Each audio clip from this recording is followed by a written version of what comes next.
What up, this is Rama Screen covering movies, TV, and entertainment, and here's my review of Impetigore. Hey, before you watch my review, please subscribe to my channel, press that like button, and ring that bell so you can get notified whenever I post new videos. And if you would like to help support this channel, please do so at patreon.com/ramascreen. That's patreon.com/ramascreen.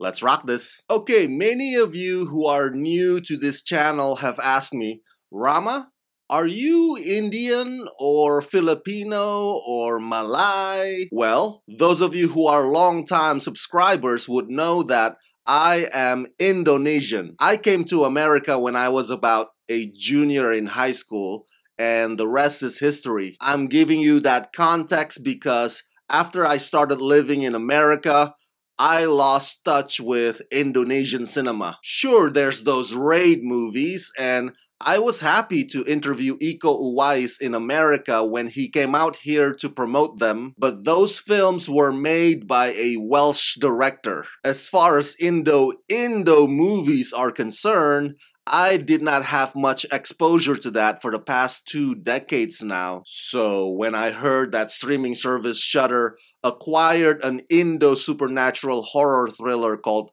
Impetigore, which made its way to Sundance earlier this year, I just had to check this out. It actually already premiered in my homeland last year, and if I'm not mistaken, it was very well received there. Fans of horror genre apparently are familiar with director Joko Anwar's other films, including Satan's Slave, but Impetigore is my first Joko Anwar film encounter. This is the first movie of his that I finally get to review. So, does Impetigore live up to its hype?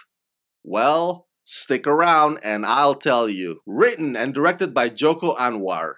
In Impetigore, after surviving a murder attempt in the city, a down-on-her-luck young woman named Maya learns that she may be able to inherit a house in her ancestral village. With her friend Dini, Maya returns to the village of her birth, unaware that the community there has been trying to locate and kill her to remove a curse that has plagued them for years. As she begins to discover the complicated reality of her past, Maya finds herself in a fight for her life. Starring Tara Basro, Aryo Bayu, Marisa Anita, Christine Hakim, and Asmara Abigail. Okay, maybe I should have watched Joko Anwar's other films first, because this one, Impetigore, well, in the words of Shania Twain's beloved song, that don't impress me much. Oh yeah. To be fair, the movie starts out strong. It's set in this dark toll booth that turns into a nightmare when a machete-wielding psycho begins to chase down our protagonist. It's a terrifying scene that has a blend of claustrophobia and fear of the unknown, because at this point, we don't have all the pieces of the puzzle, other than this poor girl is about to get physically hurt. And you know what? I actually don't mind that the story suddenly shifts into this weird ritual murder cult, because I remember many of the Indonesian movies that I grew up watching when I was a kid also dabbled in curses, voodoos, and spells and superstitions. Just think of the villagers in this movie kind of like a backwood inbred community of redneck hillbillies in southern mountains who believe that sacrificing somebody to God would end the long drought. You've seen those types of characters in Hollywood horror movies. The problem with Impetigore is it has too many blunders and unintentionally silly turn of events. So much so that it becomes more and more difficult for me to take the movie seriously as the story progresses, and eventually it becomes sort of like a self-parody. The execution of it is awkward,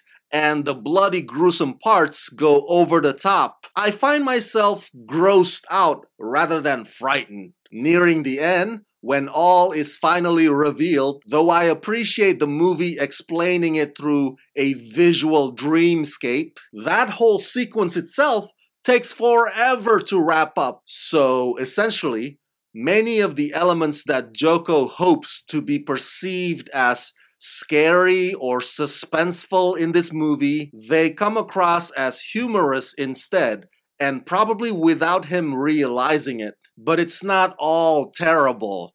For one, I do enjoy the production value, which is not bad for an Indonesian quality compared to the Indo movies from years ago. Trust me, back then, it was like they didn't even bother to put any effort into it. And I commend Joko for this film's strong and unsettling color palette. And I kid you not, I also admire the fact that there's nudity in this film. Pretty shocking in my opinion. I guess things have dramatically changed over the past 20 years because I remember Indonesian cinema back then being severely conservative when I was growing up. The censorship board even had to edit many American movies before they were allowed to be played in Indonesian theaters. And so watching this film's sex scene where an Indo man visibly suckles at an Indo woman's breast, there's something very liberating about that,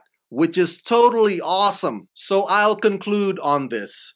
While Impetigore is very, very flawed, and it's not gonna scare the bejeebus out of anybody, it does, however, make me curious about the other films that Joko had crafted. And it also gives me hope that in terms of the technicals of filmmaking and what it dares to showcase, although they're not completely there yet, Indonesian cinema is on the right path.